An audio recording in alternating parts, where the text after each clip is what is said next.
They say that diamonds take form and shape under extreme pressure and are defined by the hottest temperatures of this world. Some stones take weeks, months, or even years to be formed.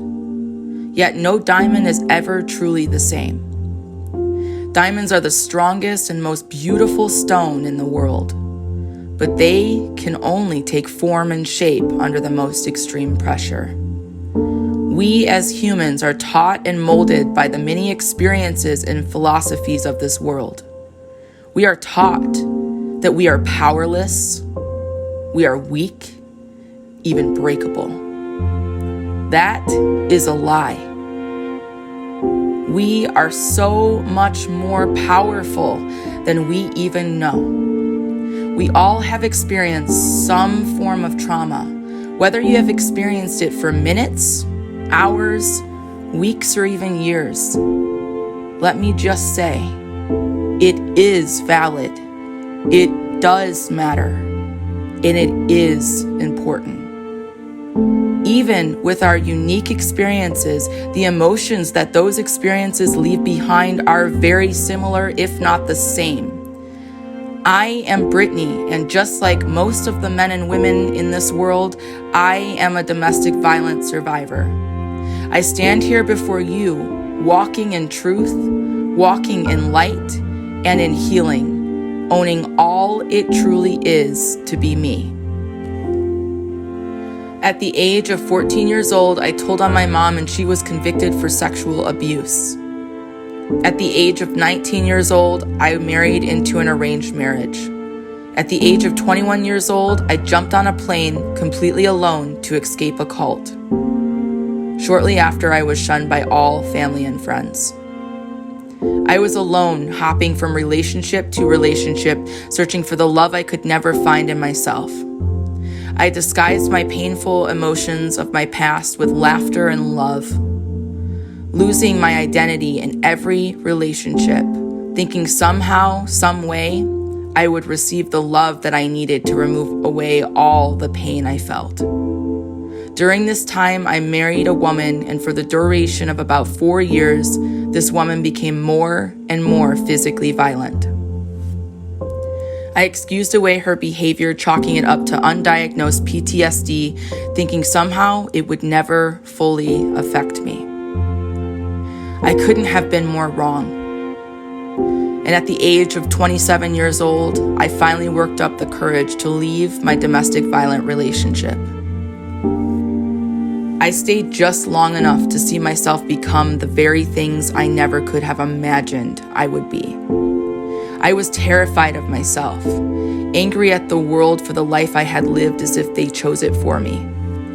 I went into intensive weekly therapy for a year, lived alone, allowed myself to grieve and feel every feeling. I removed away every friend from my life that did not want to grow, evolve, or transform.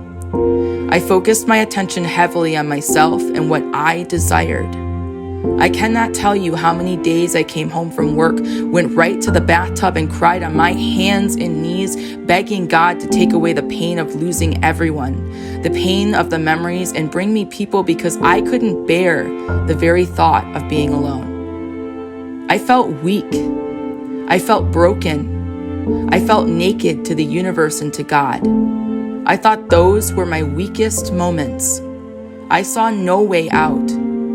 I spent many days laying on the floor after work or putting off adventures with friends just to lay there and contemplate my very existence.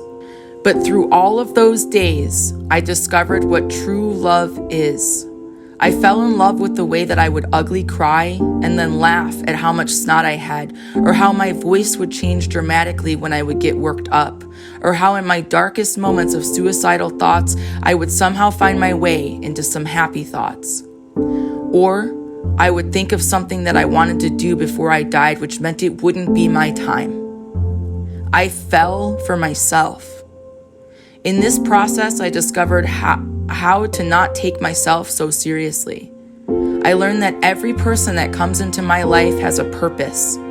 Some come for a moment, and some come for a lifetime. I had to learn boundaries that would allow people in, whether it was for a moment or for a lifetime. I did my homework in therapy, asked every question I could, prayed and meditated even harder. But even then, my healing journey was just beginning. There are so many lessons to be learned from the good and the bad experiences that we experience every single day, even the most traumatic experiences. The biggest lesson I have learned is that while we as survivors have never asked for the trauma, we most certainly have the responsibility to grow, to evolve, and to transform these experiences in a positive way. This is a daily process, a process of feeling our emotions, a process of understanding, a process of learning self-care, self-love, and healthy coping skills. This is about a transformation that is forged through sitting with the emotions, setting healthy boundaries, and loving ourselves the way that we uniquely need it. But it is a very necessary part of healing. It is messy, it is difficult, and it is by no means easy.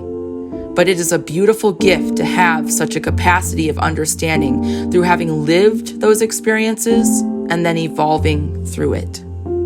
We are powerful.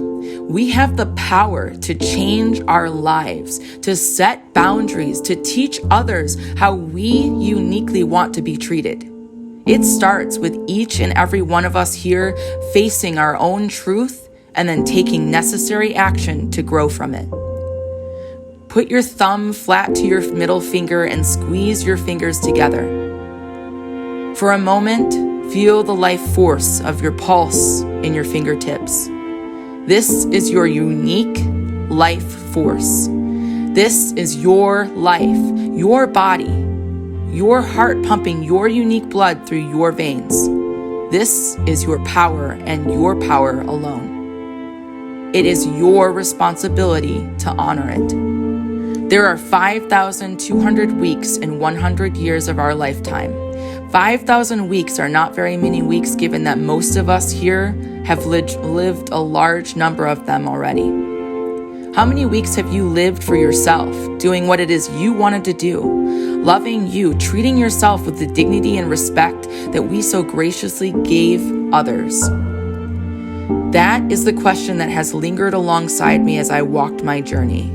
I have 5,000 weeks to live my life, to love, to laugh, to smile, to grow, to connect with the world around me, to experience everything. We all have the same set number of weeks in a lifetime, but yet not all of us will live to see them.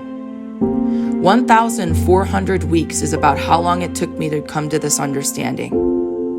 I will spend the rest of my weeks loving myself, making memories, making mistakes, feeling all of the emotions that life has to offer me. There are so many beautiful moments. It is through this that I have learned compassion and empathy for all, regardless of how their experiences, choices, or paths are. You see, I'm grateful for these memories, these moments, this life. I trust that I will always have exactly what I need and who is needed to be in my life when it is divinely time. We all have experienced some form of trauma in our lifetime, in the weeks we have been in this world. That trauma will shape you, it will change you, and it will impact your life. How will you let it shape you? How will you choose to spend the remaining time you have left in your lifetime? It is not just your responsibility, but it is your obligation to live your life, not for anyone else, but for yourself. I am Brittany, and I am a survivor just like you.